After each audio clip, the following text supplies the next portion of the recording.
faculty members and students. I hope all of you are doing very well.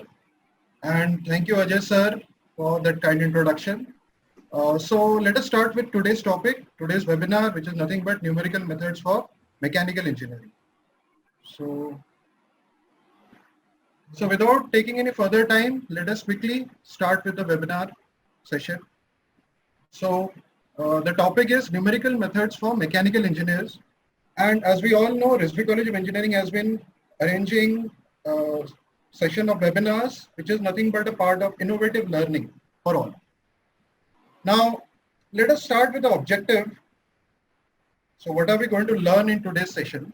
So let us look at the objective. The first objective is that we will learn some basic numerical methods. Now, our focus will be on the method itself rather than the mathematical derivation which is behind that. So we will not be dealing with many mathematical derivations. We are only going to learn the basic concepts of the numerical method. Objective number 2 is how to implement these numerical methods using computer coding. So we are going to see some basic how we can implement this numerical method by using the computer code. The third one is I will also introduce to you open source platform coding, which is known as GNU Octave. This is a very similar platform to MATLAB, but it is actually free. So we can use it for the code and it is very easy to learn. And I will demonstrate to you a few examples of numerical methods by using GNU Octave. Now, one kind attention students. So this webinar will be completely hands-on. So if you have a pen and paper, please be ready with this because you might have to take down some notes and it will be very, very helpful for you. All right. Okay. So this is the content of my webinar. So I will start with the introduction. So we will brush up some concepts which you have already learned before. So we will just brush it up and we will introduce some new concepts as we move on through the webinar.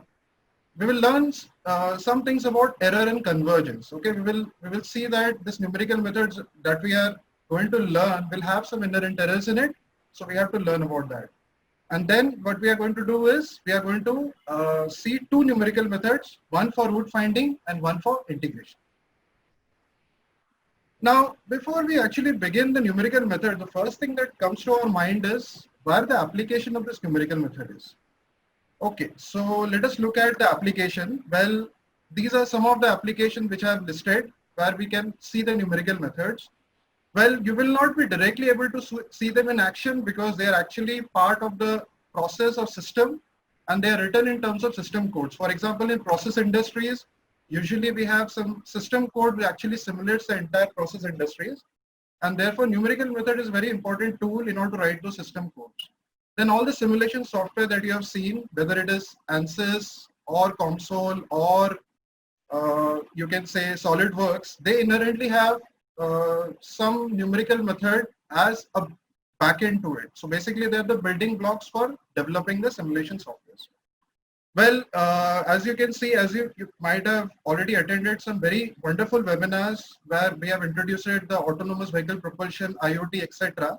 And you will see that for all those autonomous vehicle propulsion, the software, the codes have to be written, and in that software, numerical methods have to be used. Well, in aerospace industries, basically any defense industries where you can use this numerical methods. And finally, numerical methods is part of the new generation of data analytics part and AI and machine learning. So basically, if you have the background for numerical methods, you can actually go into the data analytics and machine learning as well as artificial intelligence. Now, since we have seen maybe 4 or 5 slides based on numerical methods, but we still don't know exactly what is a numerical method. So I'm going to introduce this numerical method to you, and in 3 questions. So what is this numerical method? Why we need to use the numerical method, and how are we going to use the numerical method? All right. So just to introduce the basic concept, so let me write down this small equation. Okay, so this is a quadratic equation, and if I say to the students to solve this quadratic equation, all of you will be able to solve this very easily. Okay, why? Because this is a very simple quadratic equation, and you can use the existing formula to solve this quadratic equation very, very easily. no problems. But now if I say that, if I give an equation which is something like this, 7th x to the 7th root, then x to the 4th root, 2x cube, etc. Will you be able to solve this just by using the pen and paper? Well, the pen and paper is what is actually known as analytical method or analytical solution. Well, this kind of problem you will not be able to solve using pen and paper and even your Casio calculators, I'm pretty sure, because I think they can only find out till cubic root, right? Now, I'll give you one more example. So this is one more example. So these two problems will not be able to solve by using the existing analytical formulas. All right. So all you have to resort is to some sort of method in order to solve this. And therefore, those methods are nothing but numerical methods. Okay. I hope this concept is clear. Let me give you one more example. Okay. So this is one integral. All right. Now, this is a very simple integral. You can easily solve it by using the existing analytical formulas, right?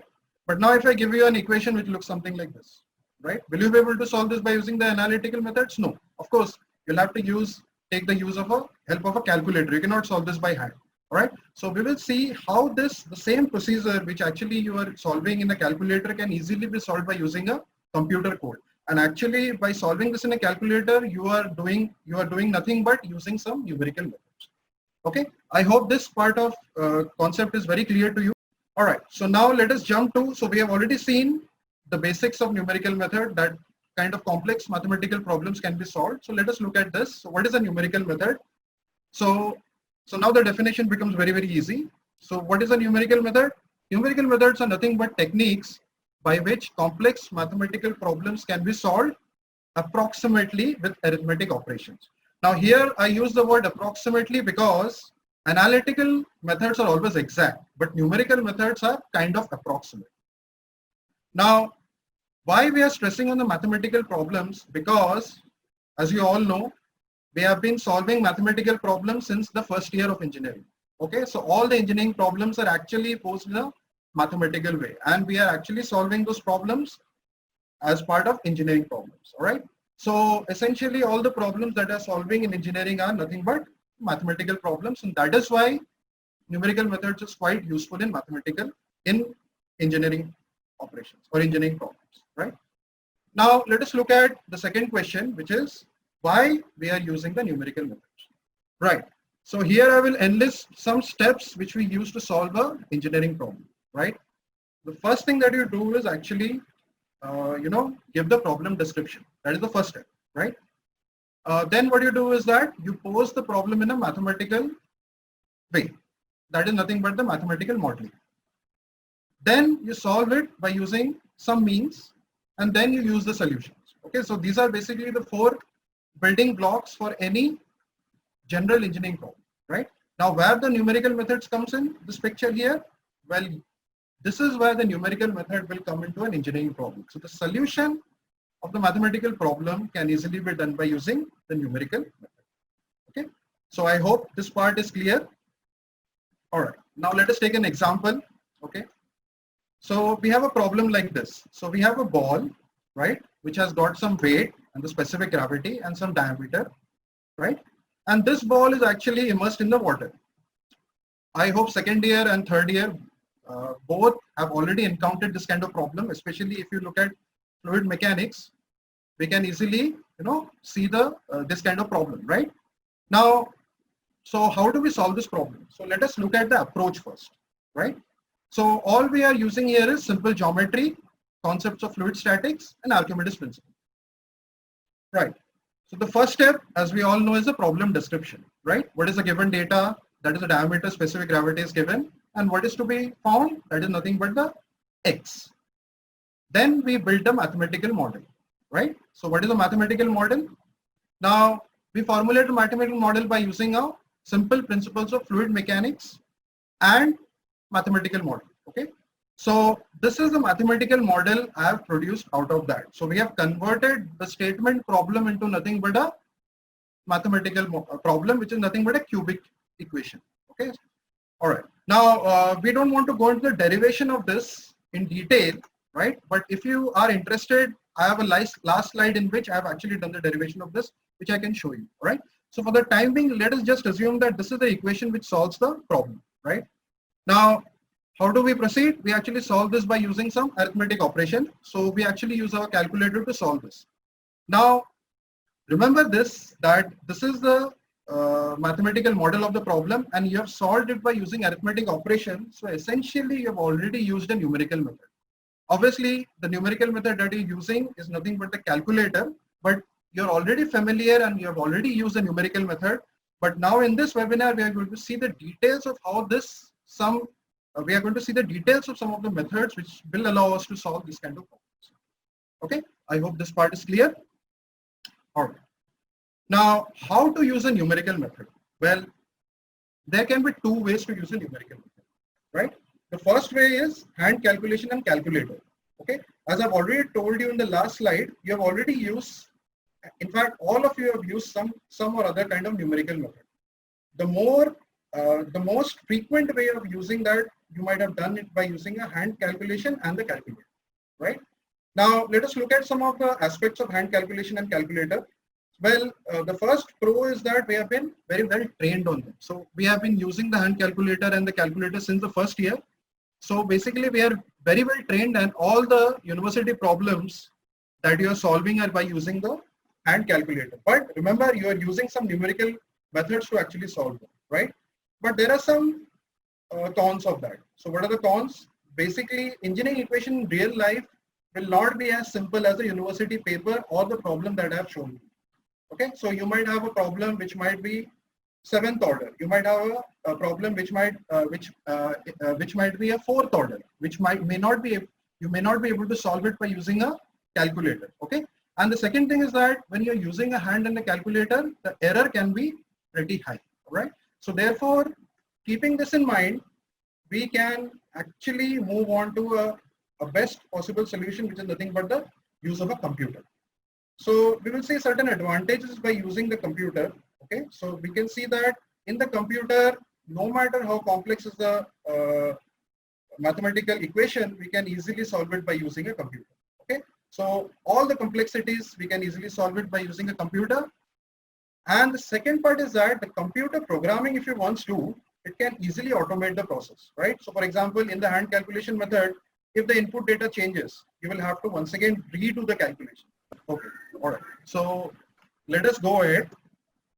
All right. So now in the computer, we can perform the complex calculation, and computer programming can be used to automate the process in case the input changes, which is what is the industry requires. Actually, you cannot always do the manual calculation again. So you need to automate the process, and that can be done by using a computer. All right. Now, there are obviously some disadvantages of using a computer. So what is the disadvantage? Well, it is not convenient to use. You cannot just go ahead and type in the problem in a computer like you do in a calculator. So you need some sort of programming language or coding. Okay. So in conclusion, if you use a computer, then you will have more advantage, and that is what we are going to learn here, is how to use some of the methods and how to use a computer code to generate. All right. Now let us look at concepts of programming. As this figure clearly illustrates, well, programming can be very, very complex, right? So if you look at some of the programming concepts of computer engineering or maybe some other branches, they can be very, very complex. But when we are talking about programming of numerical methods in a strict sense, we are going to be very, very simple. All we need are these 4 parameters. Okay, one is a function. Okay. Second one we need is a recursive loop, for loop, do while loop. We need a conditional statement, and we need an output to a file. So we are going to keep our programs very, very simple to understand. All right. Now, this is the platform that I'm going to use, GNU Octave. So this is the download link. I will share the slide later on with you. So if you are interested, you can go to the download link and you can easily download the software. Right. So this is the graphical user interface for the Octave. As you can see here, basically you have the windows which are very similar to MATLAB. Those who have already done MATLAB programming, those who have not done, you don't worry. We will actually take you step by step through the Octave. Okay, so all you have to remember is it has got 3 windows. One is a command window where the output can be seen. One is nothing but the workspace where all the variables can be there. And one is nothing but the editor where actually you write a code. All right. So this is nothing but the graphical user interface of an octave. All right. Now, so now from this slides onwards, we actually begin with the terms that we are going to use in numerical methods, right? Okay, so let us look at the terms. The first is what is known as an iterative method. Okay, so what is an iterative method? Basically, you might have already know this term iteration, but we are going to look at an iterative method, as all the numerical methods that we are going to see more or less are type of iterative method. So what does an iterative method do? Right. So if you have a complex problem, what is the first step? If you don't know the solution to it, you take an arbitrary guess. Okay, so you take some initial guess.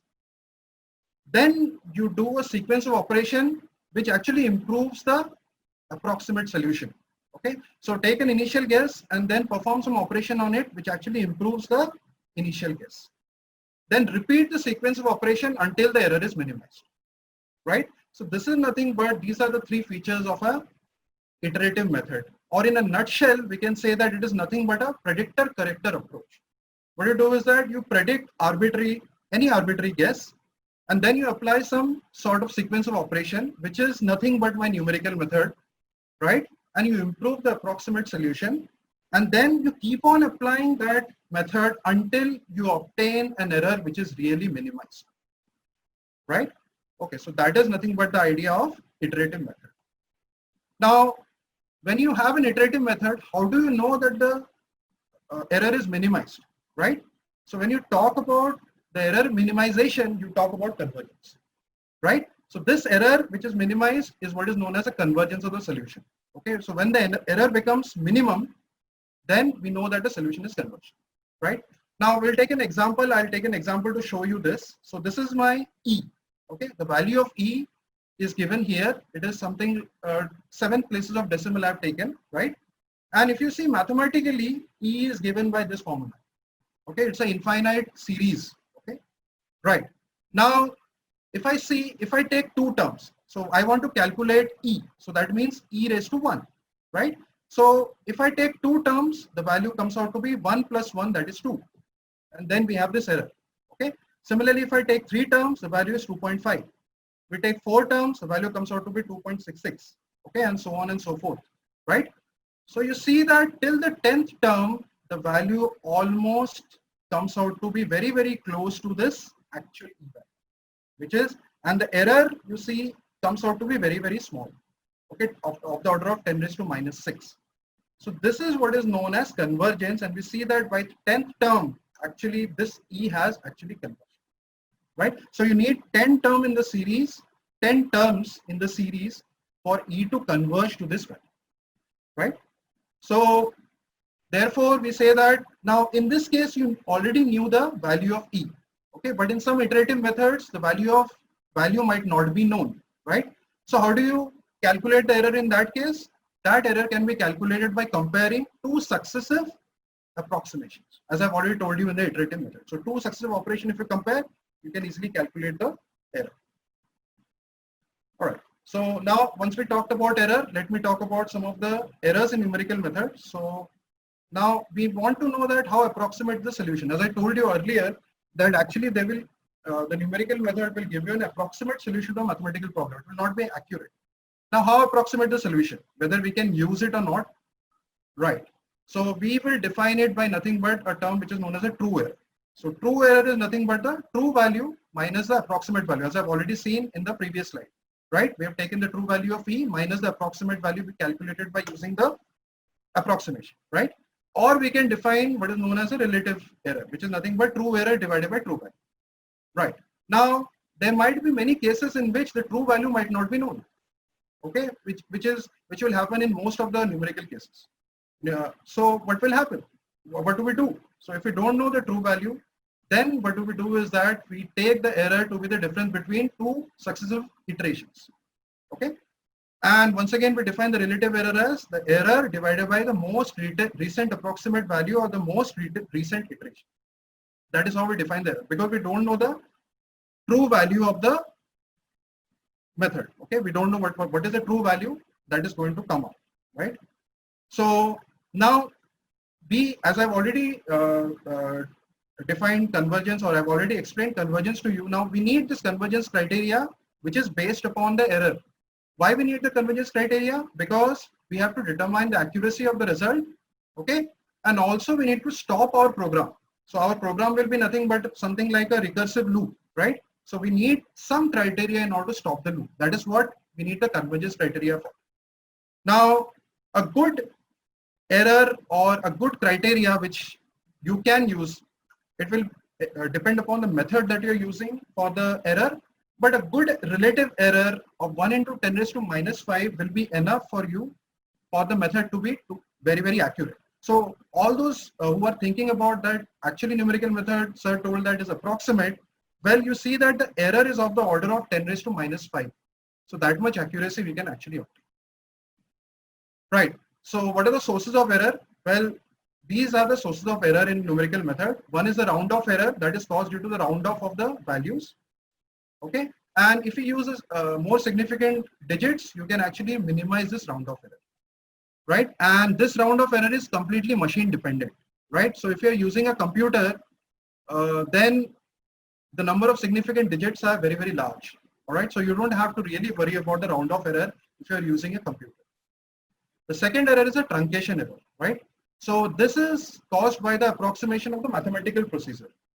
For example, e raised to x. Okay, so if we only take two terms, then the value will obtain as 2. So if we are using this e in some operation, well, that will be nothing but my truncation error. This error is completely dependent on the method or the user. So which numerical method you are using, or what kind of programming the user does, that decides your truncation. Right? Okay.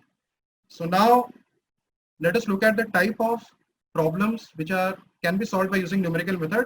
So these are all different types of problems that we can solve by using numerical method.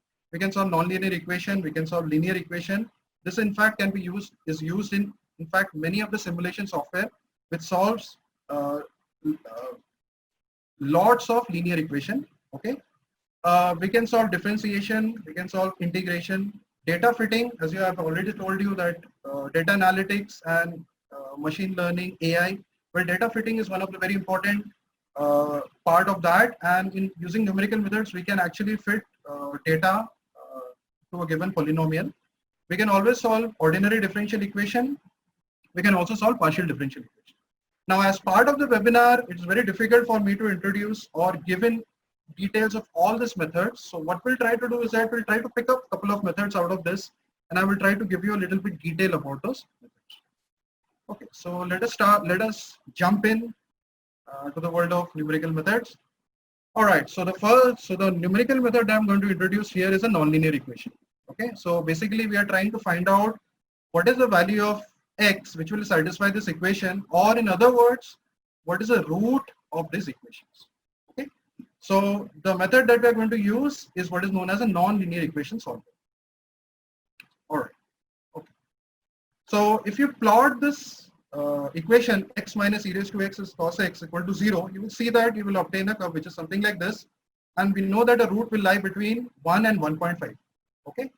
All right. Root means a solution to this equation, basically. Okay.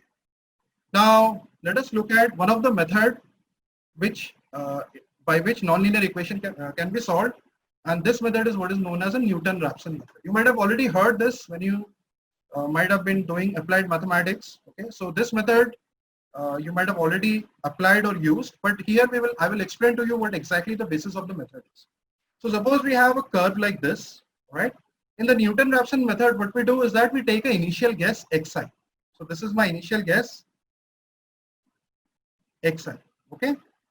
So once we take an initial guess xi, what we do is that we evaluate the value of the function f of xi. Okay. Once we evaluate the value of the function, we actually evaluate the derivative of that.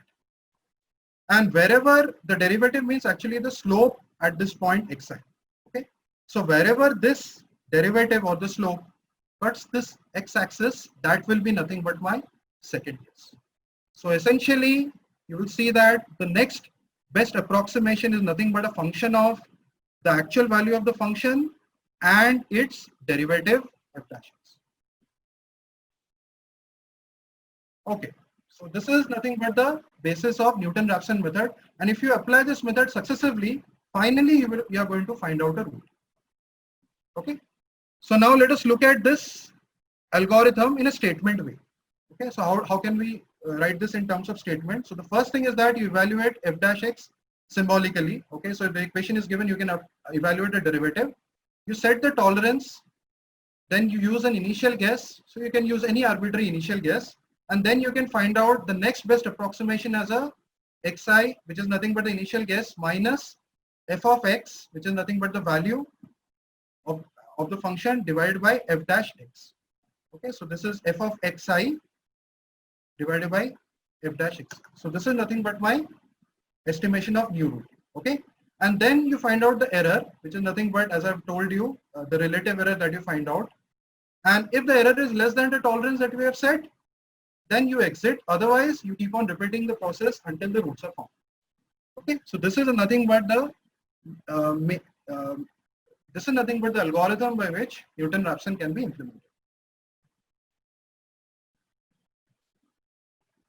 All right. So now this is a code that we have written. Okay. So what we are solving here is this equation: x minus e raised to x cos x is equal to 0. Okay. So I have written a code for the Newton-Raphson. Okay, I'm not going to go through all the code because it will be a little bit difficult, but I will explain to you exactly which part of that algorithm we have implemented in the code, right? So I've set a maximum iteration number as 100. So number of successive process will not go beyond 100. So this is my tolerance, which I have set as 1 into 10 raised to minus 5. All right, so this is some sort of code which actually is used to write in a text file, right? Now here my Newton-Raphson method starts. So this is my initial guess that I have taken. All right. This is the function z x minus e raised to x into cos of x. Okay. Right. So this is the start of iteration. Now this is the formula that I have used in Newton-Raphson. Okay. So these are nothing but two functions I have defined, which actually evaluates the actual function and the derivative. Right? Now, what I'm doing here is I'm using this recursive loop to call this function and derivative. So x of I plus 1 is xi minus f of x divided by f dash x. This is the formula that I've used as part of the code. All right. Now I've calculated the error. Okay. So if the convergence criteria is satisfied, you will exit the code. Otherwise, you're going to repeat the loop. Right? And I've taken the output in the form of a text file, right? So this is the general pseudo code that I can implement as part of my Newton-Raphson method. Okay, so here I will show you the implementation. Thank you. Okay, so as you can see, this is nothing but the Octave window. So I have the command window here. This is nothing but the variable window where we can see all the variables, and this is the editor, right? So here we are going to run the program. Okay, so the first thing I will do is that I will load the program into the Octave window. In the editor, as you can see here, we can load the program here. This is the program that is loaded. This is the same code that we have already discussed in this slide. Okay, it is written in the same style. And now what we are going to do is that we are going to run the program. In order to run the program, what you can do is that you can click the gear icon. Okay, so if you go in the Octave software, either you can go to run and then run the program, or you can click on the gear icon. And once you run the program, you will see that some of the output that you will obtain as part of the command window. Okay, so this is my error, which comes out to be 9.98 into 10 raised to minus 6, and the answer or the root that comes out to be equal to 0.0624. Okay, so this is nothing but the result which I have put in the form of a table. As you can see that the final result that we are obtaining is 1.2011, which is nothing but the root of the equation, and the error comes out to be 6 into 10 raised to minus 6. Okay, so this shows that it is already converged beyond tolerance, and as we can see that after some iteration, so this is nothing but the iteration number Okay, and this is nothing but the root. Okay, so you see that after probably 10 iterations, it has already converged. Okay, so this is now we will move on to the next part, which is nothing but integration. Okay, so now let us look at some of the numerical methods by which we can implement integration. So by integration, we are measuring the area under the curve, right? So this is the problem that we will take for finding out the integration. So cos of x cube plus x 0 to 1.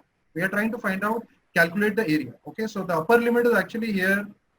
I'm sorry, the upper limit here is 0.5, not 0.1. So 0 to 0.5 cos of x cube plus x, and as you can see, this is the curve and this is the area that we are trying to determine. Okay, so now let us introduce to you the trapezoidal method. The idea of the trapezoidal method, we are not going to go into the details of derivation and all. The idea behind the trapezoidal method is something like this. What you do is that you take a curve, okay, and you divide it into number of trapezoids, right? And then you sum up the trapezoidal area. So basically the area under the curve will be nothing but the sum of all the trapezoids that you can see, okay? And if you divided it into more number of trapezoids, the better will be the accuracy of this method. Okay, so if it is divided into less number of trapezoids, of course the accuracy will be less, but more are the number of trapezoids, which if you divide, then obviously the accuracy will be more. Now if the trapezoid number is given by n, then we define a step size h as b minus a by n. So the smaller the h is, the better accuracy we will get. Okay, and when you evaluate the integral by using the trapezoidal method, this is the formula that you are going to use. Okay, so we are not going to go into the details of the formula and all, but this is the formula that we can use when we actually use the trapezoidal method. Now, let us look at the implementation of this. Okay, so implementation of the trapezoidal rule is very simple, much simpler than Newton-Raphson. You divide the area into number of trapezoids, you calculate the step size, then you calculate the value of integral using the formula that I have shown in the previous slide, and you find out the error I minus I actual by I actual. This is only if you know the integration value. For example, this simple problem. But if you have a complex problem like this, then you don't know the value of this integration. Okay, so the first three steps are going to be the same. Next, how do you compare, or how do you get out of the program, or how do you terminate the program? Well, that will depend upon the step 4. So what you do is that you recalculate it by increasing the steps, decreasing the step size. So increase the value of n, that is number of trapezoids, recalculate that integral, and then you calculate the error. Okay, so now what we are going to do is that we are going to see the implementation by using this method. Okay, so I am going to write down the pseudocode.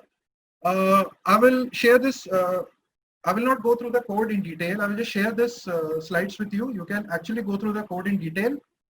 Okay, and once again, the same thing we are implemented that in the Octave window, very similar to what we have done in the Newton-Raphson. Okay, but we have written the code and then we have obviously implemented that in the Octave window. So I will just explain to you. Same graphical user interface. So this is the editor. This is the command prompt. Okay, you select the code, as you can see here.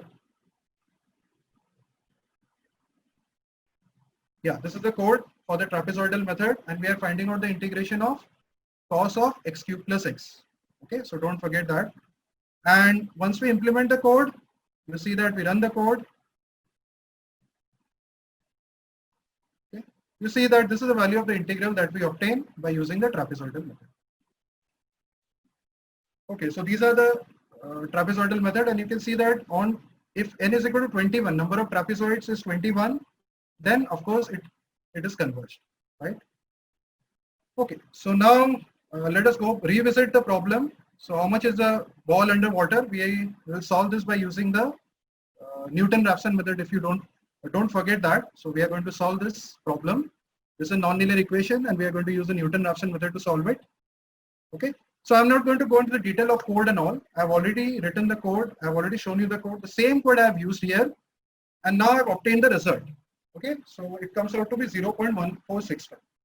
Okay, now so you will say that very well done. So we just take the code and you implement it and you get the result. Well, is that enough? How do we know whether the answer is correct or not? So here here is, this is a very tricky problem, right? So here our engineering mind should come into picture. Okay, so we should not forget, we should not be dependent on the machine 100%. Why? Because although even if the result is converged, one thing we are forgetting here is that the X value should be less than the diameter. And if you check again, the diameter here is 0.11 meter. So even if you got the result correct, but this result is of no use to us. Okay, so we'll have to tweak the code, run it again, and then we will obtain a new value 0.0625, which is nothing but my result. So here is a very word of caution that you should not trust the machine or the computer or the code 100%. You should always use your engineering principle. Similarly, it goes for the simulation software also. You should not trust the result. Always use your engineering concept that you have already studied, and then you should verify whether the result is correct or not. Okay, so one more example using the integration. Okay, so this is basically a rocket whose velocity is given as 200 log of 14,000 minus 9.8 t, and we have to find out the displacement. Okay, as we all know, the displacement of the rocket or the distance covered from t is equal to 8 to 30 seconds. Simply, you have to integrate it, and you can find out the value, the rocket, as I have done by using the trapezoidal method, and you can see that it is converged here. Okay, so it was a straightforward problem. All right, now finally coming to the conclusion of this webinar. Well, this picture justifies everything, right? What we have covered in the webinar is just the tip of the iceberg. Okay, so still a lot of things are to be learned and practiced. Okay, so you can actually start off with very simple codes or numerical methods, because essentially, as principal madam and other faculties have already told you, that right now you cannot be restricted to only mechanical engineering domain. You have to be also learning coding, you have to be also learning electro, so you have to be something like an electromechanical engineer. Okay, so this summarizes it all. I will put some references, and you can go to the site and you can look at the other numerical methods. And now time for some questions. Okay, so with that I will end my webinar, and time for some questions. Thank you, sir. Any questions, please put in the chat box, as sir has already told. And one question has been already asked by a person, so I will just answer that question. Let me just share the screen again. So this is the derivation that I've done. I hope this derivation is a little bit clear to you. Who was the sir who had asked the question? Sajid. Ajay sir? Sajid Sheikh. Sajid Sheikh. So all of you can actually, look into the derivation. It is not very clear, but essentially what you have to do is that you have to calculate the value, the volume of this small, part of the sphere. Okay, and that you can do by easily integrating. Okay, and as you already know, so I have calculated the volume here.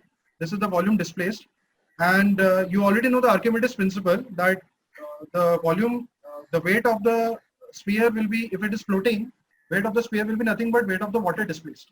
Okay, so the weight of the water displaced is rho of water multiplied by g multiplied by volume displaced. Volume displaced I have already calculated here. It is nothing but an integral. Okay, so that will be nothing but equal to weight of the water, weight of the sphere.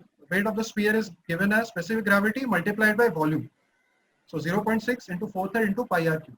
Okay, and you obtain this equation. Finally, if you can see this equation, r x square by 2. So this is just, let me finish this, sir. So this is, if you can see here, r x square by 2 minus x cube by 3 is equal to something on the right hand side.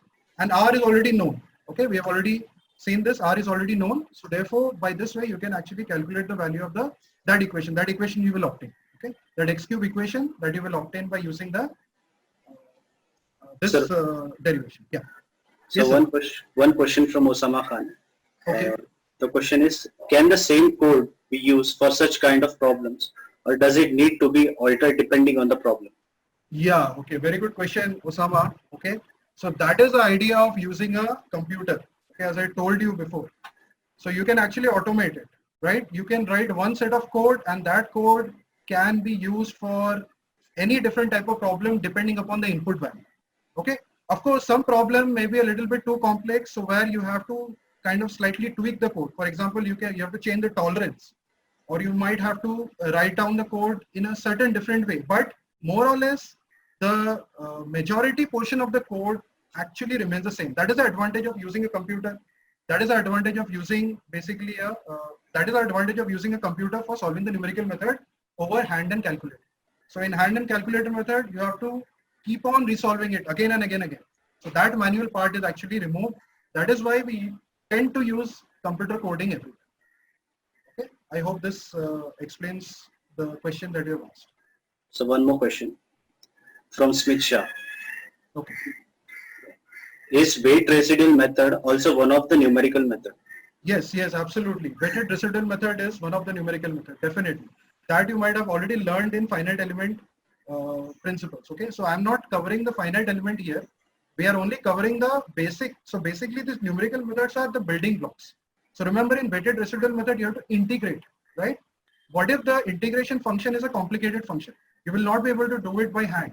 Okay, so in that case, you have to write a code which is similar to a trapezoidal method, and that will actually evaluate the weighted residual. Okay, so if you go for any FEA software, in fact, in the background, these numerical methods are actually nothing but building blocks. All right. Okay, I hope Smith, that answers the question. One from Rupesh sir is there. Sir, which software gives better results on numerical methods? Okay, so for this, Rupesh sir, actually numerical methods are basic building blocks for any software, right? So basically, you won't get a software which actually implements numerical methods directly. You will have to write your own programs, your own codes, and essentially they are building blocks for any simulation software that you take. For example, I'll give you an example. For example, in SolidWorks, you have a function which actually calculates the total volume of a object that you have created, right? Now, how will you calculate the total volume of an object, right? So that volume is actually created by integration.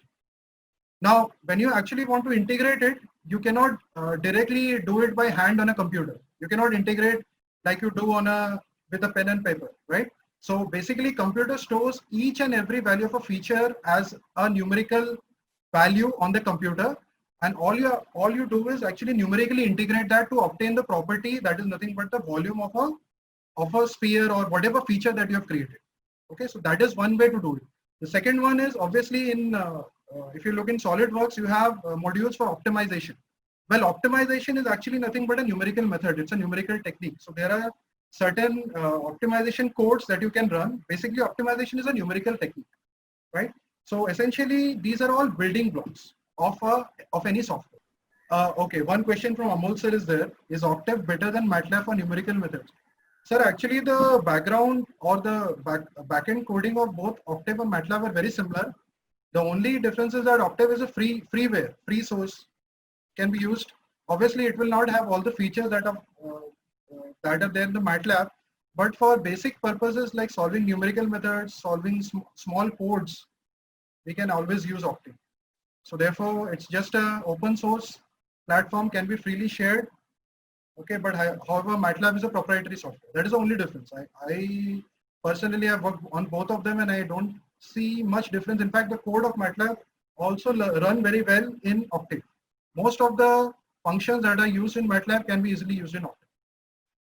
Thank you, sir, for the great presentation.